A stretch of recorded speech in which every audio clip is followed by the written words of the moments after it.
বাংলাদেশ জামায়াতে ইসলামীকে জানতে হলে দলটির আদর্শ, উদ্দেশ্য, সাংগঠনিক কাঠামো এবং কর্মপদ্ধতি বোঝার জন্য অত্যন্ত বিস্তৃত ও সুনির্দিষ্ট একটি রূপরেখা।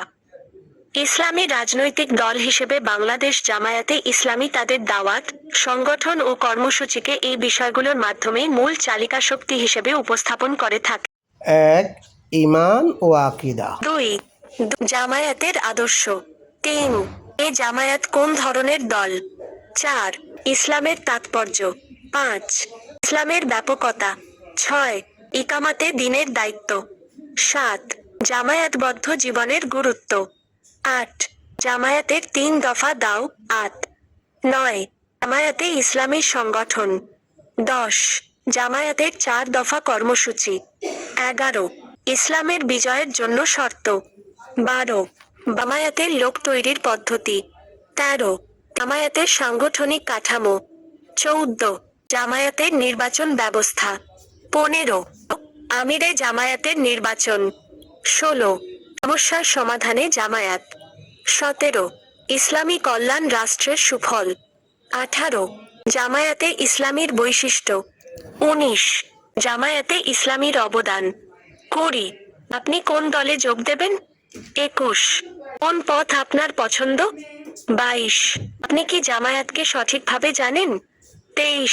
মুসলিম হিসেবে আপনার কর্তব্য। ২৪. দেশবাসীর প্রতি আমাদের আহ্বান। ২৫. জামায়াতে ইসলামীতে যোগ দিতে হলে ১. ঈমান ও আকীদা। কুরআন এবং সহিহ হাদিসে নির্দেশিত ঈমান ও আকীদায় জামায়াতে ইসলামীর অনুসারীগণ পোষণ করে থাকেন। যার সার কথা হলো, আল্লাহ রাব্বুল লামিনী মানব জাতির একমাত্র ইলাহ, বিধানদাতা ও হুকুমকর্তা। কোরআন ও সুন্নাহই মানুষের জন্য একমাত্র পূর্ণাঙ্গ জীবন বিধান।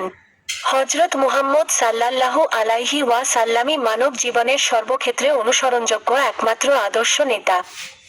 ইসলাম প্রতিষ্ঠার আন্দোলনই মুমিন জীবনের লক্ষ্য। আল্লাহর সন্তুষ্টি ও আখিরাতের মুক্তি মুমিন জীবনের কাম্য। ২. জামায়াতের আদর্শ কুরআন ও হাদিসে ইসলামের যে পূর্ণরূপ রয়েছে এর সবটুকুই জামায়াতে ইসলামীর আদর্শ। ৩.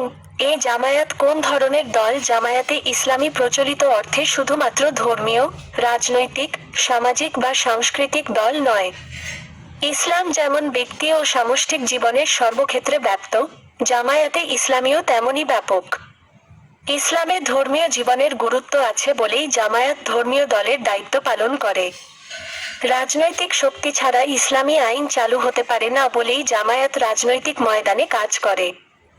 সমাজ সেবা ও সামাজিক সংশোধনের জোর তাকিদ ইসলাম দিয়েছে বলেই জামায়াত সমাজ সেবা ও সমাজ সংস্কারে মনোযোগ দেয়। এ অর্থেই জামায়াতে ইসলামী পূর্ণাঙ্গ ইসলামী আন্দোলন। ৪. ইসলামের তাৎপর্য। ইসলামের সহজ সংজ্ঞা হল, সৃষ্টির জন্য স্রষ্টার আনুগত্যের বিধান।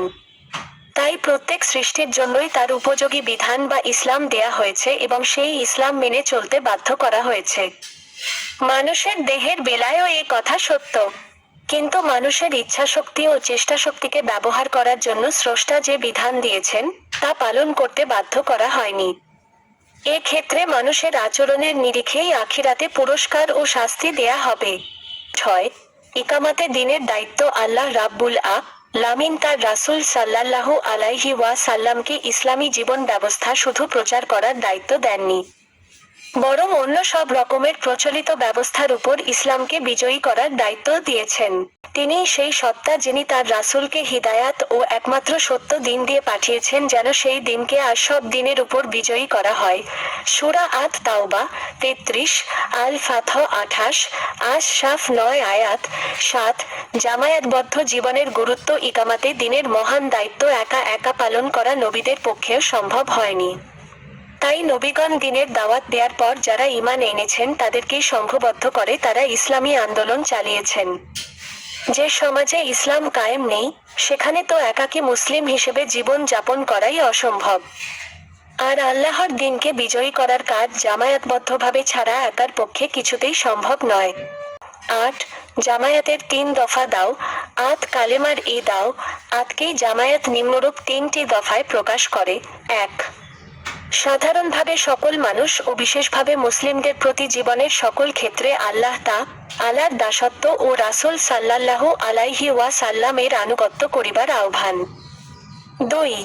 ইসলাম গ্রহণকারী ও ঈমানের দাবিদার সকল মানুষের প্রতি বাস্তব জীবনে কথা ও কাজের গরমিল পরিহার করিয়া খাঁটি ও পূর্ণ মুসলিম হওয়ার আহ্বান। 3. সংঘবদ্ধ প্রচেষ্টার মাধ্যমে বাংলাদেশের নিয়মতান্ত্রিক ও গণতান্ত্রিক পদ্ধতিতে সুবিচারপূর্ণ শাসন কায়েম করিয়া সমাজ হইতে সকল প্রকার জুলুম, শোষণ, দুর্নীতি ও অবিচারের অবসান ঘটানোর আহ্বান। 9. জামায়াতে ইসলামী সংগঠন 10 জামায়াতের 4 দফা কর্মসূচি। 1. চিন্তার পরিশুদ্ধি ও পুনর্গঠন কাজ। 2. সংগঠন ও প্রশিক্ষণের কাজ। 3. সমাজ সংস্কার ও সেবার কাজ। 4.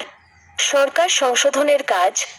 18 জামায়াতে ইসলামীর বৈশিষ্ট্য যেহেতু মানব জীবনের সব সমস্যা কুরআন ও সুন্নাহর আলোকে সমাধান করাই জামায়াতের লক্ষ্য। ব্যক্তিজীবনে যাদের মন মগজ ও চরিত্র ইসলাম অনুযায়ী গঠিত একমাত্র তাদের নেতৃত্বেই এ কাজ সম্ভব বলে জামায়াতের বিশ্বাস। সেহেতু সত্যিকার মুসলিমের কাঙ্ক্ষিত মান অর্জন না করা পর্যন্ত জামায়াত কাউকে সদস্য, রুকন, মানায় না। জামায়াতে নেতৃত্ব ইসলামী চরিত্র ও আন্দোলনের প্রতি নিষ্ঠা দ্বারা নির্ধারিত হয়। এখানে ডিগ্রি, ধন সম্পদ ও প্রভাব প্রতিপত্তি দ্বারা নেতৃত্ব নিয়ন্ত্রিত নয়। জামায়াতে নেতৃত্বের কোন কোন্দল বা প্রতিযোগিতা কখনো ছিল না, এখনো নেই। নেতৃত্বের আকাঙ্ক্ষা ও চেষ্টা করা জামায়াতে ঘৃণ্য অপরাধ বলে গণ্য। 19 জামায়াতে ইসলামীর অবদান বাংলা ভাষায় ইসলামী সাহিত্যের বিপুল সমাহার ও ব্যাপক প্রসার ঘটিয়েছে। রাজনৈতিক অঙ্গনে শক্তিশালী ইসলামী ধারা সৃষ্টি ও জাতীয় রাজনীতিতে ইতিবাচক ভূমিকা পালনে গুরুত্বপূর্ণ অবদান রেখেছে।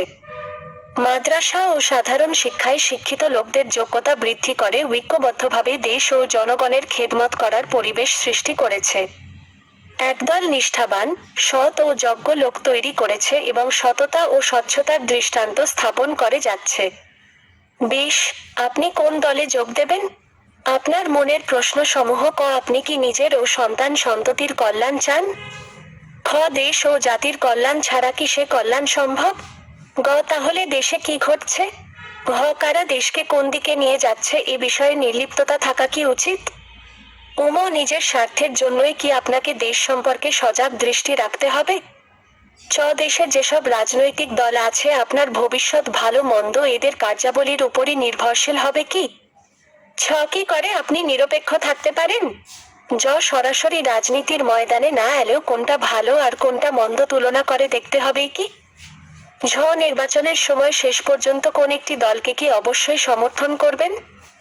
আপনি রাজনীতি করতে না চাইলেও রাজনীতির ফলাফল কি আপনাকে পেতেই হবে? তাই সবাইকে জানা এবং কোনটা ভালো আর কোনটা মন্দ তা তুলনা করে বাছাই করে নেয়া কি দরকার? 22 আপনি কি জামায়াতকে সঠিকভাবে জানেন? ভালোভাবে না জেনে সমর্থন করা বা বিরোধিতা করা বুদ্ধিমানের কাজ নয়। জানতে হলে জামায়াতের দায়িত্বশীলদের সাথে কথা বলুন, জামায়াতের সাহিত্য পড়ুন, জামায়াতের সমাবেশে যোগ দিন এবং জামায়াতের কার্যাবলী দেখুন। যারা ইসলামী জীবন বিধানে বিশ্বাসী নয় তাদের প্রোপাগান্ডা ও বিরোধিতা শুনে জামায়াত সম্পর্কে কোন নেতিবাচক ধারণা করলে জামায়াতের প্রতি চরম অবিচার হবে। জামায়াতকে অন্যের কাছ থেকে জানবার চেষ্টা না করে সরাসরি জামায়াতের সাহিত্য ও কর্মীদের কাছ থেকেই জানুন এবং আল্লাহর দেয়া বিবেক, বুদ্ধি ও জ্ঞানের ভিত্তিতে সিদ্ধান্ত নিন। জামায়াতে ইসলামীতে যোগ দিতে হলে জামায়াতের সাথে যোগাযোগ করুন। জামায়াত অফিসে দেখা করুন অথবা নিকটবর্তী কোন জামায়াত কর্মীর সাথে যোগাযোগ করুন অথবা অফিসের ঠিকানায় চিঠি লিখুন।